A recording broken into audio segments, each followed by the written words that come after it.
안녕하세요, 여러분. 세금과 절세에 대한 모든 궁금증을 풀어드리는 절세가인 김하나입니다. 오늘은 많은 분들이 흔히 오해하고 있는 1천만 원 이하 출금은 괜찮다는 정보에 대해 이야기해 보려고 합니다.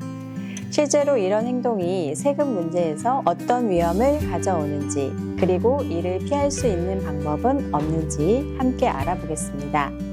유튜브에서 이런 정보를 보신 적 있다면 오늘 영상을 꼭 끝까지 봐주세요. 그럼 시작해 볼까요? 첫 번째, 유튜브에서 본 잘못된 정보. 얼마 전에 한 청년 대표님께서 이렇게 말씀하셨어요. 부모님께 매주 700만 원씩 현금을 출금받고 있는데 유튜브에서는 1천만 원 이하라면 괜찮다고 하는데요. 문제 없는 거 맞죠? 여러분, 이런 정보가 인터넷에 돌아다니고 있다는 게 놀랍지 않으신가요? 결론부터 말씀드리면 이건 잘못된 정보입니다. 1천만 원 이하라고 해도 반복적으로 출금하면 무조건 문제가 생길 수 있습니다. 두 번째 실제 사례, 반복 출금의 위험성. 제가 경험했던 사례를 하나 소개해 드릴게요. 한 상속인의 계좌를 조사하는데 10년 동안 500만 원, 700만 원, 900만 원 이런 식으로 반복적으로 출금했던 기록이 있었습니다. 조사팀은 10년치 계좌 내역을 추적하면서 그 돈이 어디에 사용되었는지 상속인에게 물어봤습니다. 그런데 돌아온 대답은 모릅니다. 여러분, 이렇게 대답하면 어떻게 될까요? 국세청은 바로 심층조사에 들어갑니다. 결국 조사 결과 상속인 외에 특정인 계좌로 돈이 그대로 흘러간 사실이 드러났고 상속재산 외에도 미신고 증여로 판단되었습니다.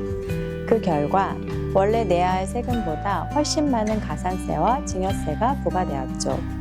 이 사례에서 알 수 있는 건 현금 출금이 적은 금액이라도 반복적이라면 반드시 의심 대상이 된다는 것입니다. 세 번째, 현재 부모님이 살아계신 경우에도 문제가 될까? 어떤 분들은 이렇게 생각하실 수도 있어요. 상속 이야기는 돌아가신 후에나 문제지 지금 부모님이 살아계시면 상관없지 않나요? 하지만 매주 700만 원씩 출금하는 행위는 은행에서 이미 의심 거래로 분류될 가능성이 높습니다. 은행은 일정 금액 이상의 반복적 현금 출금을 FIU에 보고하게 되어 있습니다. FIU는 이 정보를 분석한 뒤 국세청, 검찰청, 경찰청 같은 기관에 전달하고 이게 곧바로 조사로 이어질 수도 있습니다. 반복적으로 출금하는 금액이 크면 클수록 또 의도적으로 1천만 원 이하로 쪼개는 게 명확해 보이면 더더욱 문제가 될 수 있죠. 은행 계좌에 돈을 매일 쪼개서 입금하면 출금만 문제냐? 아니요, 입금도 문제가 됩니다. 한 사례를 말씀드릴게요. 한 병원에서는 매일 일정한 시간에 500만 원에서 900만 원 사이의 현금을 은행 창구에 입금했어요. 그 계좌는 병원장 것도 아니고 병원 사모님의 계좌도 아니었습니다. 병원 직원 명의의 계좌였죠. 국세청은 그 계좌를 포착해 조사했는데 매일 쪼개서 입금된 돈이 1년에 약 1억에서 2억 원 가까이 되었습니다. 결과적으로 그 병원은 미납된 부가세와 소득세 그리고 가산세까지 모두 합쳐 10억 원이 넘는 세금을 부과받았습니다. 여기에 더해 조사 과정에서 조세 범칙 조사로 전환되어 과태료까지 억 단위로 나오게 되었죠. 이 사례에서 알 수 있는 건 입금도 반복적이라면 걸릴 확률이 매우 높다는 것입니다.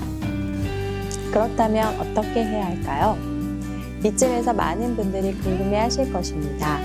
그럼 도대체 어떻게 해야 세금을 피할 수 있나요? 제가 드리고 싶은 가장 좋은 답변은요. 피하지 말고 제대로 납부하세요.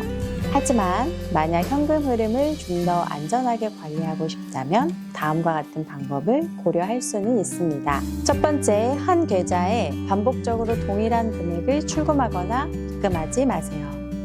두 번째, 여러 은행 계좌로 금액을 나누어 사용하세요. 예를 들어 신한은행에서 300만 원, 국민은행에서 200만 원, 농협에서 300만 원 이런 식으로 나누는 것입니다. 세 번째, 무엇보다 중요한 건 전문가와 상의하라는 겁니다. 가장 안타까웠던 사례는 잘못된 정보 때문에 세금을 훨씬 더 많이 내는 경우였습니다. 단순히 1천만 원 이하라 괜찮다는 생각으로 반복적으로 돈을 움직이다 보면 국세청의 분석 시스템에 걸릴 수밖에 없습니다. 이럴 때는 전문가의 도움을 받아 미리 정당한 방법으로 세금을 신고하고 절세 전략을 짜는 게 최선입니다. 여러분, 세금 문제는 꼼수로 해결하다 오히려 큰 화를 부를 수 있다는 점을 꼭 기억하세요. 세금에 대한 고민이 있다면 저희 같은 전문가와 먼저 상의하시고 안전하고 효율적인 방법을 찾으시길 바랍니다.